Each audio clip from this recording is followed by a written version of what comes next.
Junpei left the closet. There were 5 people waiting for him in the bedroom. Ace, Lotus, Santa, Seven, and June. He looked at each one of them in turn, and slowly placed his hands in the pockets of his vest. Sorry, but do you think you could all come with me? Come with you?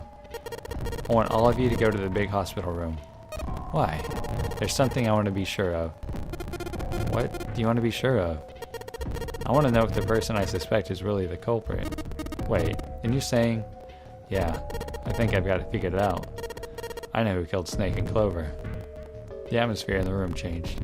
Grief was suddenly gone, replaced by attention like a strap of leather stretched to its limit. 5 sets of eyes stared at Junpei. He pretended not to notice. Anyway, if you'd all please move to the big hospital room, I'll explain everything as soon as we get there. Then, almost as if on cue, the bell began to ring. They all heard it. It was the bell from the clock in the main staircase.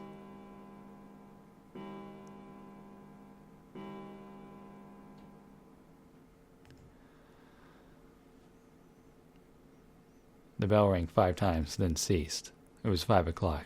They had only an hour left. We don't have a lot of time left. Let's go. Slowly, one by one, they followed Junpei out of the bedroom. Follow Junpei out of the bedroom. Sentence structure. Important, yo. Actually, before we get started, I was hoping you could do something for me. Junpei stepped in front of door 3 and turned around. Ace, Seven, and Lotus, could you please place your palms on the red? Huh? Why? If we need to get to the shower room, why don't we just... No, we're not going inside. Once you've authenticated, step away from the door. Why? Please, just do it. Or perhaps you don't want to know who killed Snake and Clover. Junpei's implication was clear, and Seven understood perfectly. Fine. What about you, Ace? Lotus? Very well. Sure.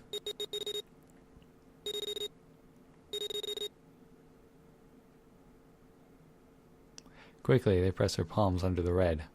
Once they had finished, they stepped away from the door as Junpei had instructed. 3 asterisks shone from the red's display panel. Junpei approached it and held his bracelet over the scanner. He made quite sure he didn't place his palm on it, instead only brought his bracelet near it. The 4th asterisk appeared, just as Junpei had expected. It was possible to authenticate without placing one's palm on the red, so long as the bracelet was brought near it. Junpei pulled the lever down. I fucking knew it was fucking Ace. Asshole.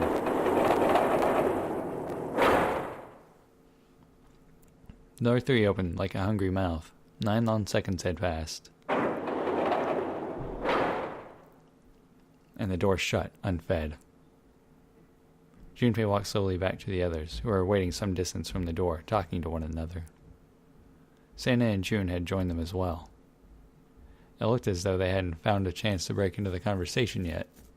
As Junpei approached, they turned to look at him, curiosity playing on their faces. Before long, the other 3 did as well. Clearly, they were all expecting some answers. Too bad they weren't going to get any. Thanks, I appreciate your cooperation. Clearly, they had hoped for something more forthcoming. He continued. By the way, Ace, would you mind if I asked you something? What is it? Do you know who I am? What? What kind of question? Just answer it, please. Who am I? You're Junpei. Of course, who else would you be? Unfortunately, that's the wrong answer. Actually, I'm Santa. What? Ace's voice was full of surprise, but it was also tinged with confusion and fear. Everyone else looked nearly as surprised. Santa looked especially shocked to discover he was actually someone else. If he spoke, however, the trap would be exposed. Junpei quickly continued. The clothes I'm wearing I borrowed from Junpei, and the clothes he's wearing are mine. We had a little swap. That's ridiculous. Impossible. So you're saying I'm not Santa? Of course you aren't. Why? What makes you so sure I'm not Santa? If you were Santa, then door 3 wouldn't have opened for us just now. Yep, digital route would be 1. But the 4 of us just opened door 3. You can't possibly be Santa. Bracelet number isn't 3. It's 5, right? Only then, when it was too late, did Ace realize his mistake. He set his jaw and glared at Junpei. You're exactly right. My bracelet number is 5. As he spoke, Junpei lifted his wrist up to show everyone the bright red 5 on his wrist. Sorry, Ace. I tricked you. Of course, I'm not really Santa. I'm Junpei. Who could possibly think I was? It's obvious I'm not. To think I was ridiculous. But I guess you couldn't see just how obvious it was. I asked you before, didn't I? What makes you so sure I'm not Santa? And you answered. If you were Santa, then door 3 wouldn't have opened for us just now. Most people wouldn't say something like that. As a justification for why I'm not Santa, I mean. The first thing that would come to anyone else's mind would be the bracelet number. There'd only be one thing they'd say. One sentence. You don't have his face. Ace. You have prosopagnosia. Am I right? Junpei's voice was quiet and calm. He knew the truth, so did Ace. He could hear a sudden buzz of conversation from the others. Prosopagnosia? What's that? He heard Lotus begin to explain it to them. Ace glanced at them, then turned back toward Junpei and sighed. Very well. I confess. I have prosopagnosia.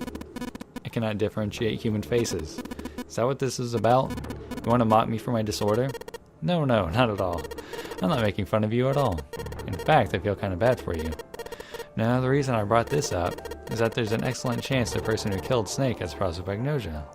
Ace's face tightened, his eyes narrowed. What do you mean? Junpei leaned casually against the iron piping of one of the beds. I'll just come right out with it. I think it was you, Ace. You killed him. Junpei was suddenly very aware of 5 pairs of eyes on him. He had their undivided attention now. The room had grown very, very quiet. Junpei took a deep breath. That's ridiculous. What possible evidence do you... I have 3 pieces of evidence. The first, think back to a few hours ago. You made us argue over the 3 doors here in the big hospital room. There is no way all 7 people could go through them. Lotus suggested that we sacrifice one of us. Lotus looked away awkwardly. Junpei glanced at her and continued. Then you, Ace, said, I'll stay here. Why would you say something like that? It's pretty simple, really. You didn't want us to see the dead body in the shower room. You see, if Ace stayed behind, there were only 2 doors the rest of us could go through. Doors 7 and 8. There was no way we could get through door 3, the shower room. You knew that, didn't you, Ace? That's why you volunteered to stay behind. Come on now, I think that's going a bit far. I can understand if you're jealous of my bravery, but please don't devalue my actions. I only wanted to save the rest of you. Surely you can understand my altruism. Altruism, huh? Junpei stared off into the darkness at something very interesting and lazily began to dig a persistent bit of wax out of his ear. You already knew, didn't you? You know that whichever doors we took, eventually we'd end up back into the big hospital room. What on earth are you saying? Of course I didn't know that. How could I have? Really? Yes. Bleeding was not something they'd heard from Ace before. Junpei pulled a piece of wax from his ear, glanced at it, and flicked it off in the darkness. That's fucked up, man. That's nasty. Oh well, that's cool. Still got 2 more pieces of evidence that you're the killer. The second is that, as I said earlier, you have prosopagnosia. Then you mean to imply that a person who can't distinguish human faces must be a bad person? Junpei, they call that prejudice. No, I'm not that stupid. Then why? Well, before I explain, I suppose there's something else I should tell you. The corpse in the shower room, it's not Snake's. What? What? Ace's face went pale. The others looked confused as well. If the body wasn't Snake's, I didn't put it together right away, but there was something Clover told me. She said that Snake's left arm was prosthetic. He'd lost his real arm in an accident. But the body we saw in the shower room, let's call him Guy X. Guy X's left arm was definitely flesh and blood. In other words, Guy X couldn't possibly have been Snake. Oh god, no, that's impossible. Ace had started muttering deliriously to himself, shaking his head back and forth. Junpei was long past caring. Let's say, hypothetically, that the killer didn't have prosopagnosia. If that were the case, he would immediately realize that Guy X wasn't Snake. Even if the clothes were the same as Snake's, their faces would be completely different. It would have been obvious they were different people, and yet they still killed him.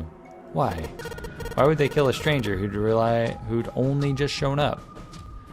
Yeah, who the fuck was he though? Where'd he come from? On the other hand, if the killer did have prosopagnosia, it makes sense. They thought Guy X was Snake and killed him. Wait just a moment. Let's say you're right and I mistook Guy X for Snake. Even if I did, I would have no motive to kill him. Why would I want to kill Snake? I can think of at least 2 motives. 1. Snake knew about your past. If he ever revealed what he knew, that would have been really bad for you. You really didn't want that to happen. So to make sure Snake's mouth stayed shut, you killed him. 2. Snake had a grudge against you. You knew that, or at least you could have easily assumed he did. Even without exposing your identity, he was a threat to you. You never knew when you might be attacked. You could never let your guard down. Every moment was a moment he might try something. You didn't want that kind of danger hanging over you, so you... Hey, hold on a minute. For the first time since the beginning of Junpei's explanation, someone besides Ace spoke. What's the past that Ace wouldn't want us to know? Why does Snake have a grudge against him? Look at this. He handed Santa a small piece of paper. Santa squinted at the paper and began to read. The Nonary game was played once before, 9 years ago. The person with the number 2 bracelet attended the game 9 years ago. It was planned by the following 4 people. Cradle Pharmaceutical CEO Gentaro Hongo. What is this?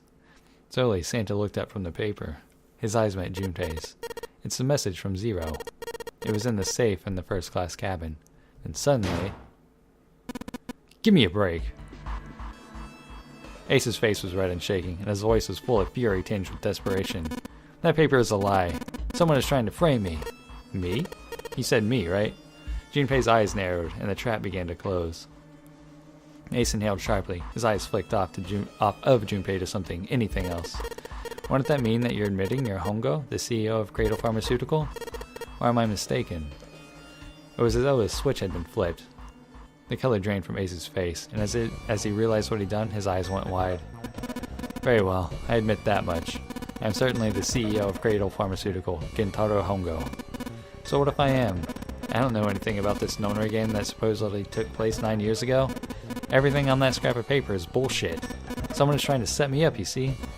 First of all, Ace stammered as he tried desperately to work himself to a more tenable position. Junpei, you're claiming I did all this by myself. Think that over, alright? How could I have killed Snake all by myself? Not Snake, it was Guy X. I don't care who it was. You said that killer put this other man in door 3, right? Yeah, maybe. Then I couldn't have possibly done that alone. I couldn't have opened door 3 with only myself and Guy X. Nope, you could have. What? Ace's face was tight, and his teeth were clenched. Junpei fixed him with a level stare. The trap was about to close. Actually, Ace, when you were unconscious, I took something from you. Remember when you were injected with that anesthetic and fell asleep in the big hospital room? Yeah, back then. I took this. Junpei put his hand into his pocket. No, you couldn't have. Ace's right hand moved. Junpei smiled. I got you, Ace. Your right hand there tells me all I needed to know.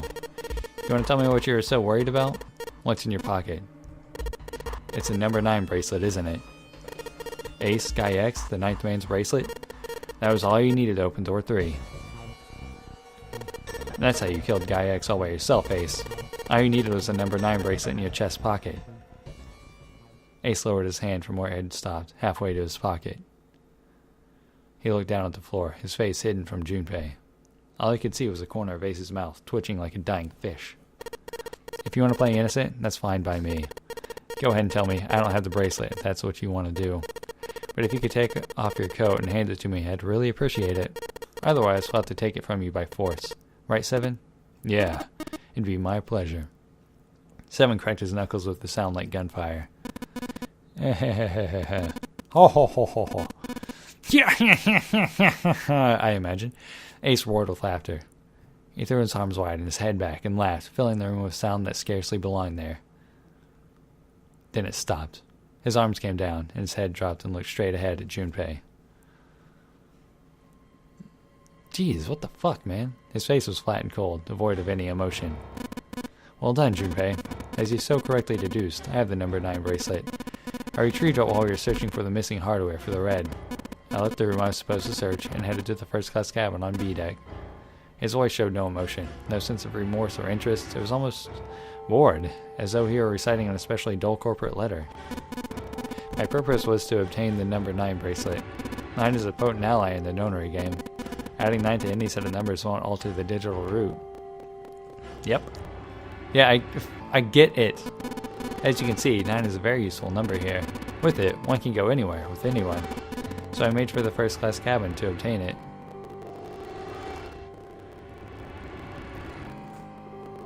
Ace successfully acquired the number 9 bracelet. He also found an unexpected bonus, the knife that the ninth man had been holding.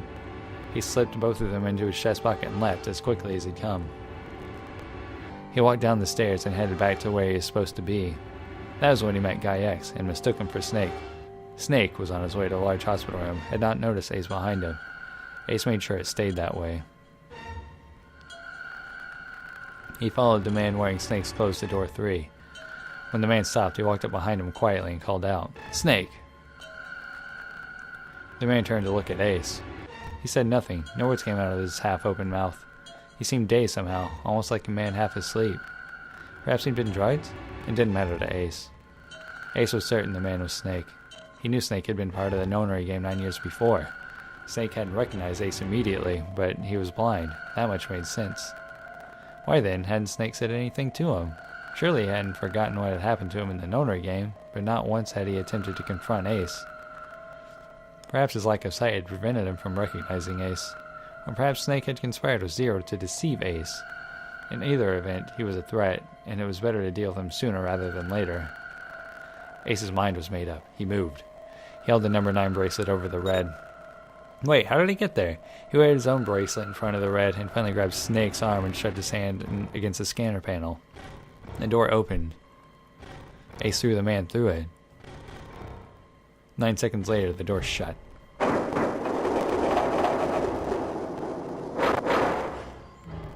"81 seconds passed. The man inside the door passed away. Was killed. Let's not pull out euphemisms here. After that, I returned to my post as though nothing had happened. After conducting my own search, I returned to the large hospital room when the 1 a.m. bell rang. Ace's eyes were cold and his cheeks were hollow and pallid. When he spoke, only his lips and tongue moved. The rest of his face was eerily still. Junpei glared at Ace. He took a deep breath and thought about the next question he had to ask. He didn't want to. He knew what the answer would be. He just didn't want to hear it. Junpei swallowed, then spoke. "Ace, did you kill Clover?" "Yes." "Why? Why did you kill her?" "She was Snake's sister. It was possible he had told her something dangerous. Additionally, she had gone through door 1. It seemed likely she might have found it." "Found what?" "Why don't you go through door 1 yourself? Perhaps it's hidden somewhere." Seven and Lotus interrupted. "Yeah, but Lotus and I went through door 1 too. We didn't see anything suspicious." "Yes, I thought as much after I heard your report at the central stairs. I thought the two of you could find it." "Huh?" "But perhaps Clover was different. Perhaps she had found it. I was, therefore, desperate to find her. And at last I did in the first-class cabin. I spoke very calmly." "Did you see it?" "See what? Don't act as if you don't understand. You were in the captain's quarters, weren't you?" "Huh? What are you talking about?" Very well. By the way, what are you doing here, Clover?" "What? Nothing. There's blood on your shoes. Looks fresh. Did you go take a look at the 9th man's corpse?" "I see. Your silence suggests that you noticed. You saw something, didn't you? You saw that his bracelet was gone." Clover ran. She made for the exit, but Ace stood in her way. "You aren't going anywhere." He caught her by the collar as she passed and threw her to the floor, hard. She looked back up and darted past him, into the hallway. Ace followed at a run. He was faster. Son of a bitch.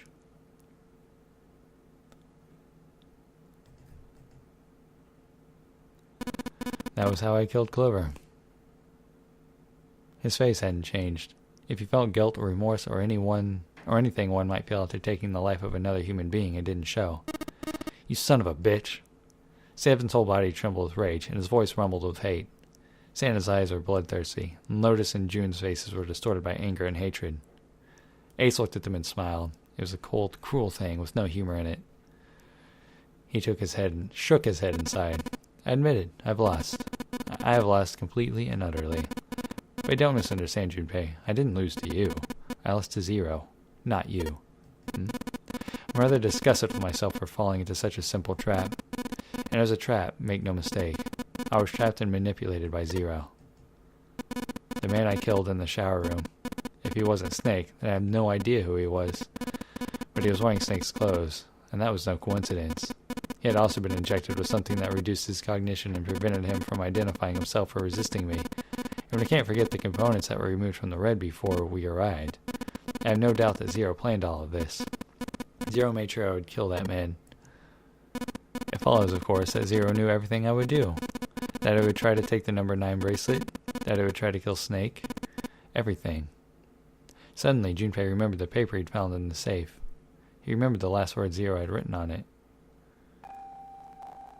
I must punish them for the innocent lives they sacrificed. This is the only warning they will receive. That innocent souls might be saved. I now state the truth. Zero. Was the 9th man another member of the whatever the fuck? Oh, and the guy he killed. Yeah.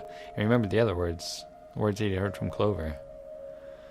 I think Zero is one of us.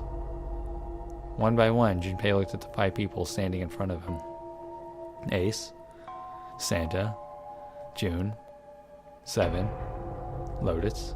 Zero is one of us. Oh, okay, so Zero is Santa, and he's getting revenge on Ace. Okay, I thought Ace was... No, Junpei paused. There's one more person. Snake? Snake?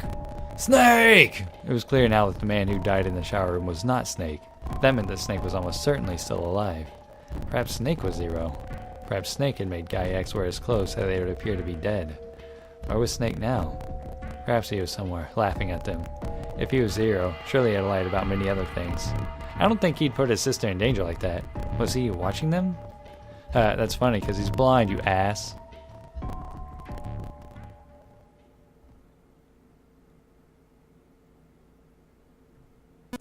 Well, I believe I've finished with my confession. Why don't we get moving? He sounded as if he'd just finished doing nothing more exciting than describing the weather. For Santa, it was the last straw. What the hell is this shit? You aren't going anywhere, you son of a bitch. We're gonna leave your ass behind. Or we're gonna leave your ass here to rot. Whatever. Why? Because I killed Clover? That's ridiculous. Why are you so upset that I killed the little bitch? She was nothing to you. A stranger you only met a few hours ago. Am I wrong? You bastard. 7 roared and lifted a fist that would likely have shattered Ace's jaw. Someone else was faster. Lotus? Yep. She stepped toward Ace, raised a fist of her own. Ooh, fuck yeah, and drove it straight into his nose. Huh? You got some fire, don't you? Confess, I rather like a tough woman. He sniffed and wiped a small trickle of blood from his nose with a raised eyebrow. Well, maybe like another one then. Before that, let me give you one of my own. Huh? Lotus scarcely had time to blink. Ace snaked his arms around her and pulled Lotus's back up against him. In the same motion, he reached into his coat pocket. Son of a bitch. It was a gun, the revolver. Almost lazily, he tilted it to point at Lotus's head. If any of you so much as blink, I won't hesitate to pull this trigger. I've already killed 2, no, 3 people. Don't think I'm not ready to make it 4. 3 people? What do you mean? The 9th man. Very well.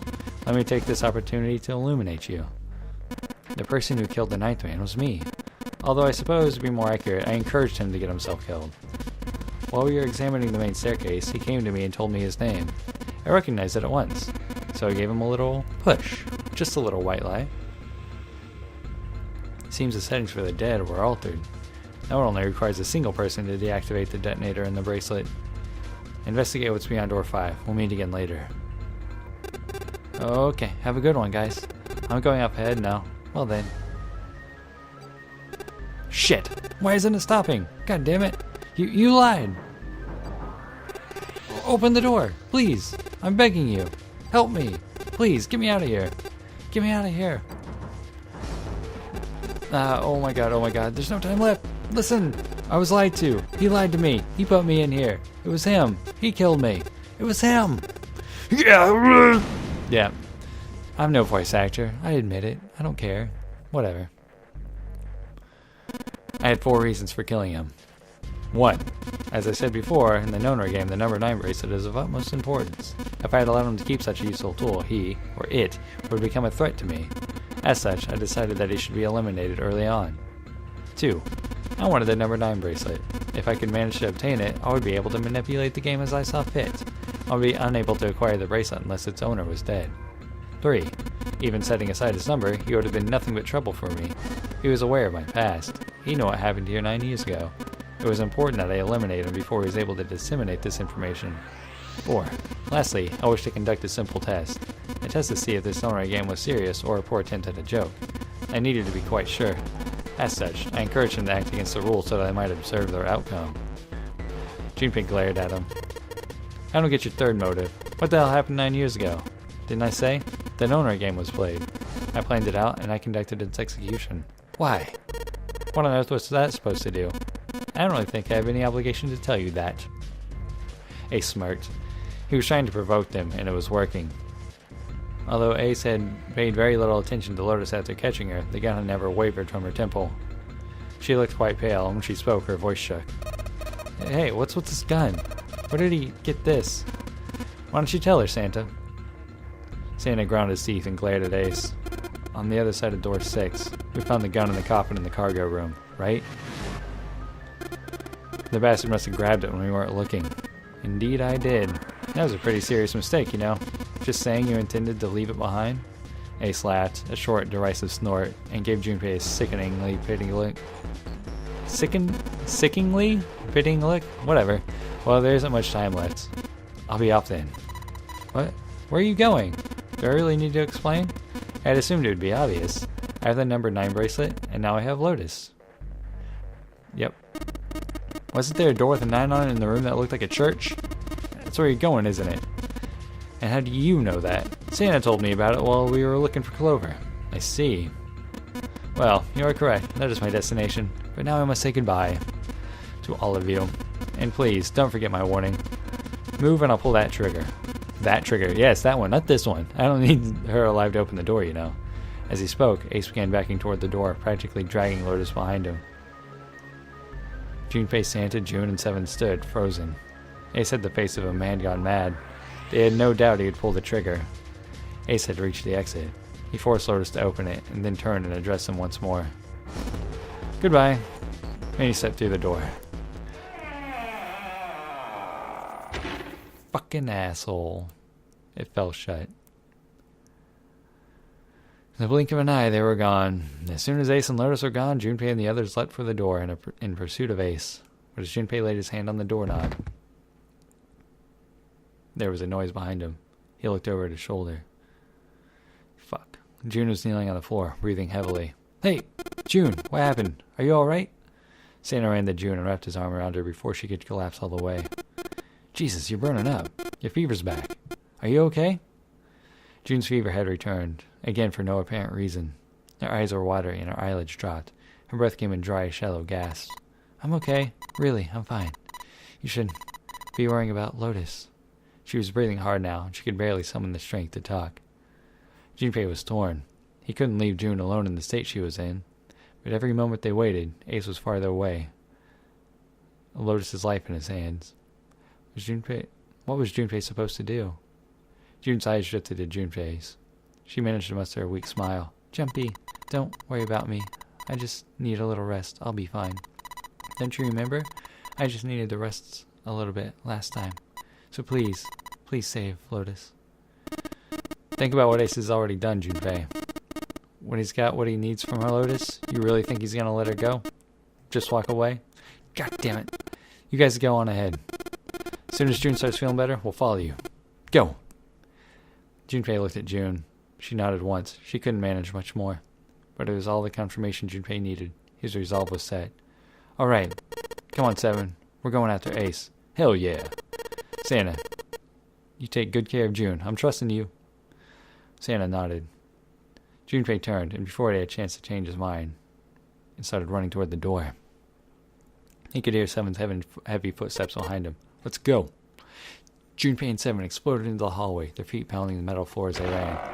I've been recording for an hour and a half now, so I hope I don't run out of space soon.